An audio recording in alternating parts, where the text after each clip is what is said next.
जो अमर बेल की तरह होती है। अमर बेल अगर इस पेड़ पे चढ़ जाएगी तो इस पेड़ को खा जाएगी और अमर बेल जिंदा हो जाएगी। तो बीजेपी वही पार्टी है। जहाँ देखी तवा परात वहीं गुजारी सारी रात, एक बड़ी पुरानी कहावत है। इसका मतलब ये होता है कि जहाँ पे आपको खाने पीने के लिए मिल रहा है वहीं आप अपना रात गुजारोगे। जो है वो ये है कि पलायन रोको रोजगार दो। सही बात है। आज की डेट में हर जगह से आप देखेंगे, अगर पूरे देश की अगर बात करें, हर देश में पूरे जगह जगह पे हर स्टेट में आपको बिहार की लेबर आपको मिल जाएगी, बिहार के वर्कर आपको मिल जाएंगे। वो किस वजह से? क्योंकि बिहार आज भी अपॉर्चुनिटी से खाली है। बिहार में आज भी जो है अवसर नहीं मिलते, लोगों को काम करने के अवसर नहीं मिलते, इसलिए उन्हें अल्टीमेटली कहीं ना कहीं और कहीं जाना पड़ता है, कहीं और का रुख करना पड़ता है। हमारे दिल्ली में लगभग एवरेज है, कम से कम 2 से 2.5 लाख जो है बिहारवासी दिल्ली में आते हैं हर साल। हर साल आते हैं। और आने का उनका ऐसा होता है कि 2 लोग वहां से आए, आके यहाँ सेटल होते हैं। उसके बाद जब वो कहते हैं हम सेटल हो गए, वहां से 2 या 4 को और बुला लेते हैं। और आज की डेट में करीब करीब दिल्ली की 2 करोड़ की आबादी में करीब करीब 1/3 से ज्यादा आपको पता ही है कि बिहारवासी आ चुके हैं। वो किस वजह से? क्योंकि वहाँ उनको रोजगार नहीं है, वहाँ उनको जो है अपॉर्चुनिटी नहीं है, वहाँ उनको अवसर नहीं है, इसलिए उनका पलायन होता है। तो बिहार का तकदीर कौन बदलेगा? देखिए, बिहार की तकदीर को वहाँ के लोकल लोग जो हैं और वहाँ की जो सल्तनत है, जो मतलब जिसे कहते हैं वहाँ की सरकार है, उसे ही बदलना पड़ेगा। कोई और तो बदल नहीं सकता। सरकारों को मिलकर काम करना पड़ेगा। बिहारियों में ये कम से कम जो भी, आप गलत ना समझे शब्द को कि बिहारियों में, क्योंकि बिहारवासी हैं इसलिए तो उनके लिए मतलब जो है अपॉर्चुनिटी पैदा करनी पड़ेगी, उनमें विश्वास जगाना पड़ेगा कि आप बाहर नहीं जाइए, जो कुछ है आपको यहीं मिलेगा। सीधी सी बात है। जब आप वहीं सारी सारी फैसिलिटीज आपको वहाँ दे देंगे, जाहिर सी बात है पलायन रुकेगा ही रुकेगा। रोजगार मिलेंगे तो पलायन रुकेगा। पीछे जब तेजस्वी यादव मुख्यमंत्री उप मुख्यमंत्री थे, 2.25 लाख नौकरियों का सृजन हुआ।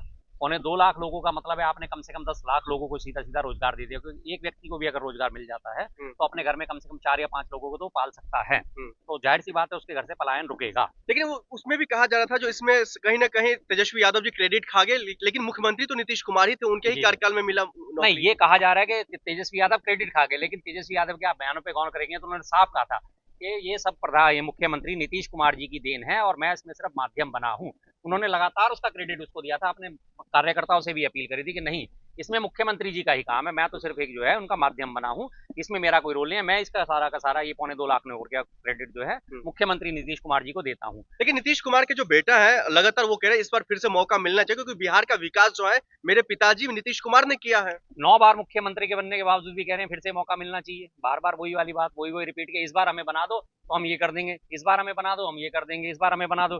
कितनी बार बनना चाहोगे? 9वीं बार मुख्यमंत्री बने हैं बिहार के तेजस्वी नीतीश जी, और उसके बावजूद भी अगर आज उन्हें फिर कहना पड़ रहा है मुझे एक मौका और दे दो, 10वां मौका और दे दो। क्या सिस्टम है? इसका मतलब आपने कुछ नहीं करा ना, आपने सिर्फ लोगों को बरगलाया है, झूठ बोला है, झूठ बोल के वोट लिए हैं। और हालात आप देख लीजिए, कहाँ 145 सीट हुआ करती थी बिहार विधानसभा में नीतीश कुमार जी की पार्टी की, 145 से घट के 75 आए, 75 से घट के आज सिर्फ 45 पे रह गई हैं। ग्राफ उनका गिर रहा है ना, क्यों गिर रहा है? अभी तो कह रहे हैं 7 से जनगणना होने वाले हैं, जी मोदी जी का ऐलान है, क्या कहेंगे? देखिए, मोदी जी का ऐलान जो है उस टाइम, जिस टाइम में आया उस टाइम की आप क्रोनोलॉजी समझिए। तमाम देश से बचने के लिए आज मोदी जी ने मास्टर स्ट्रोक खेल दिया कि ये जातिगत जनगणना। अब कल से सारे मीडिया में, आज भी ये मीडिया में और लगातार ये 1-2 दिन और चर्चा में बना रहेगा। हाँ जी हाँ, जातिगत जनगणना हो गई। वो अलग क्रेडिट लेने में पड़े हैं विपक्षी, सारे अपना क्रेडिट दे रहे हैं। तेजस्वी यादव जी की पार्टी है वो उन्हें क्रेडिट दे रही है, अखिलेश जी की पार्टी है वो उन्हें क्रेडिट दे रही है, कांग्रेस राहुल गांधी जी को क्रेडिट दे रही है।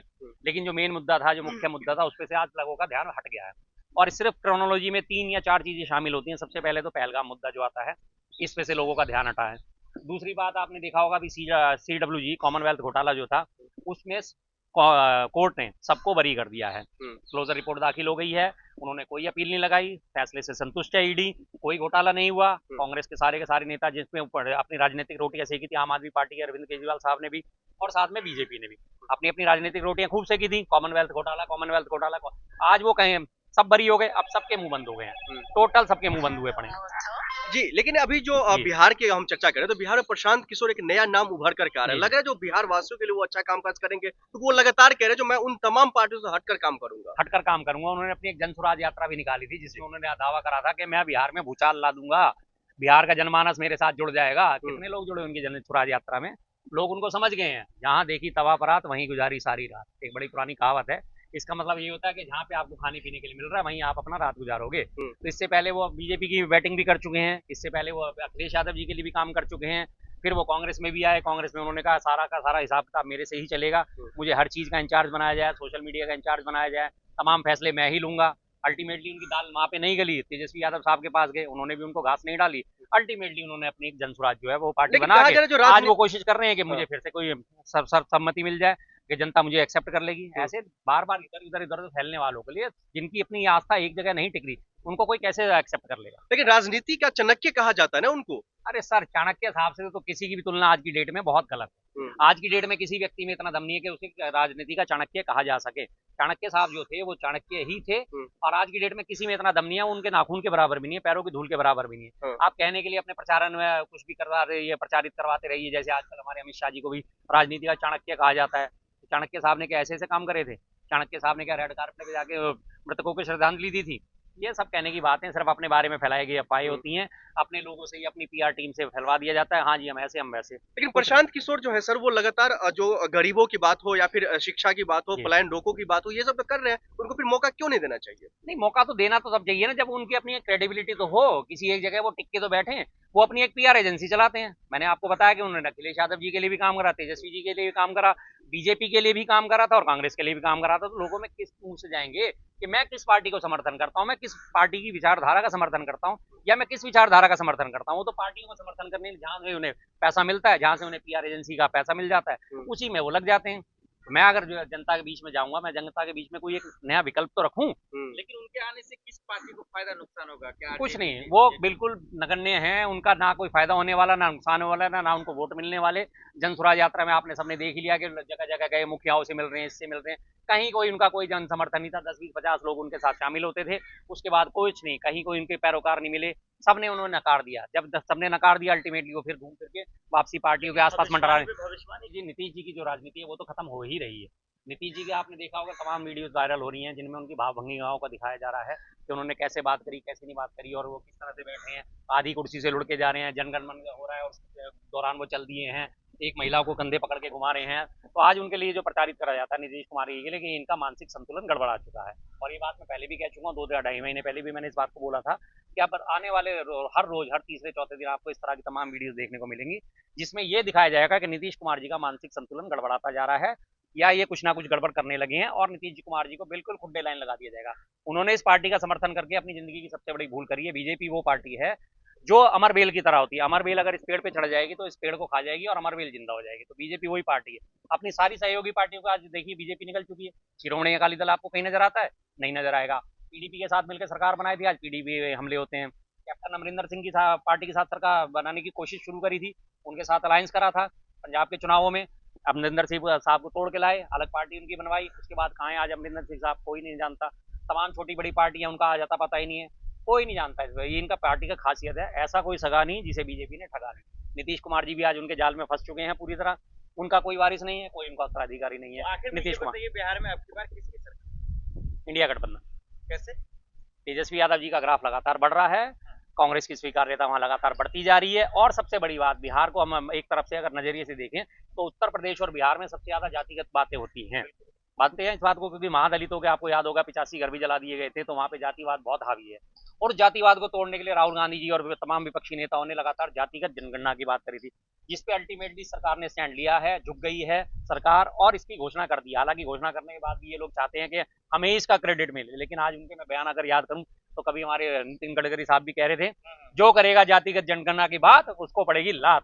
तो हमारे नितिन जी से पूछें, साहब किसको लात मारनी है, कहाँ मारनी है, कहाँ है, बताएंगे आप क्या? इसी तरह से हमारे योगी साहब जो है हमारे, वो भी कह रहे थे जो भी जातिगत जनगणना की बात करेगा, उनको जाति में बांटने की बात करेगा, उनमें दुर्योधन और रावण का डीएनए पाया जाएगा। तो अब सब किस किस का डीएनए चेक करा रहे हैं, जरा बता दीजिए बीजेपी में किस किस का डीएनए चेक करा रहे हैं? उन्होंने ये कहा था और विधानसभा के सत्र के चलते हुए सत्र में भाषण दिया था, जो कायर और क्रूर होते हैं वो इस तरह की बातें करते हैं। तो आज हम उन्हें टॉप लीडरशिप को कायर और क्रूर मान लें? सीधी सी बात है। अपना ही इनको जो है कहते हैं ना कि अपना ही रायता फैलाया हुआ समेटे में नहीं आ रहा इनको। ये मुद्दा जो है जातिगत जनगणना, क्या बीजेपी को फायदा नहीं पहुंचाएंगे बिहार के अंदर? नहीं नहीं, देखिए जी, रंगे से आ रहे हैं, इनकी पोल खुलती चली जा रही है। सब जान गए कि कैसे टाइम में ये लोग मुद्दा लेके आए हैं। लगातार तमाम इनके जो है बीजेपी के सारे जो प्रवक्ता है, बीजेपी का आईटी सेल है, बीजेपी के टॉप बड़े बड़े लीडर हैं, सारे के सारे जातिगत जनगणना को जो है नकारते थे। राहुल गांधी जी के लिए जब उन्होंने जातिगत जनगणना की बात करी थी लोकसभा में, उन्होंने क्या कहा था, एक मिस्टर अनुराग ठाकुर ने, जिसको अपनी जाति का पता नहीं वो जातिगत जनगणना की बात करता है। आज हम अनुराग ठाकुर से पलट के सवाल पूछते हैं, भाई साहब अब जब जातिगत जनगणना वाला आपके घर पे जातिगत जनगणना करने आएगा और जब आपसे पूछेगा आपका नाम, मेरा नाम अनुराग ठाकुर, आपके पिता का नाम प्रेम कुमार धूमल, और जब वो हैरानी से इनकी शक्ल देखेगा, भाई धूमल और ठाकुर ये क्या हुआ, ये केमिकल लोचा कैसे आया, तो फिर वो क्या जवाब दे पाएंगे? क्या जवाब दे पाएंगे वो? उन्होंने यही बात करी थी। अब वो अपनी जाति कैसे बताएंगे कि मैं ठाकुर हूं या धूमल हूं? अब आज वही कह रहे हैं कि नहीं नहीं जी मोदी जी का मास्टर स्ट्रोक है, मोदी जी का मास्टर स्ट्रोक है। इन लोगों का काम सिर्फ एक है, मोदी अब इंध हो चुका है, मोदी जी के तलवे चाटने हैं, चाहे वो राइट हो चाहे वो लेफ्ट हो। किसी दिन उल्टा तलवा चाटना है उल्टे पैर का, किसी दिन सीधे पैर का तलवा चाटना है, लेकिन तलवे चाटने हैं। कांग्रेस किसान का कानून आए थे, वाह वाह वाह मोदी जी वाह, किसानों के लिए बहुत बढ़िया कानून लेके आए, बहुत बढ़िया कानून लेके आए। 1 साल तक किसान डटे रहे सीमा पर, दिल्ली बॉर्डर पर डटे रहे। अल्टीमेटली जो है किसान कानून, मैं भरे मन से किसान कानून वापस लेता हूँ, लास्ट एंड फाइनल सरेंडर कर दिया। उसके बाद अभी वकीलों के लिए अमेंडमेंट के लिए कानून लेके आए थे, वकीलों ने हड़ताल करी, तमाम कोर्ट्स में हड़ताल हुई, अब उस पर पीछे आ गए। ब्रॉडकास्ट बिल लेके आए थे, उस पर लगातार विरोध हुआ, उस पर पीछे आ गए। मतलब सारे वक्फ बोर्ड लेके आए, उस पर आपने देख लिया देश भर में विरोध हो रहा है। तो तमाम ऐसी जितनी भी चीजें लेके आते हैं, सिर्फ बीजेपी वाले उसको समझ सकते हैं, और कोई उन्हें समझा ही नहीं पाता। आम जनता समझ ही नहीं पाती और ना ही समझा पाते, क्योंकि ये चीजें ही ऐसी लेके आते हैं जो आम जनता से सरकार नहीं।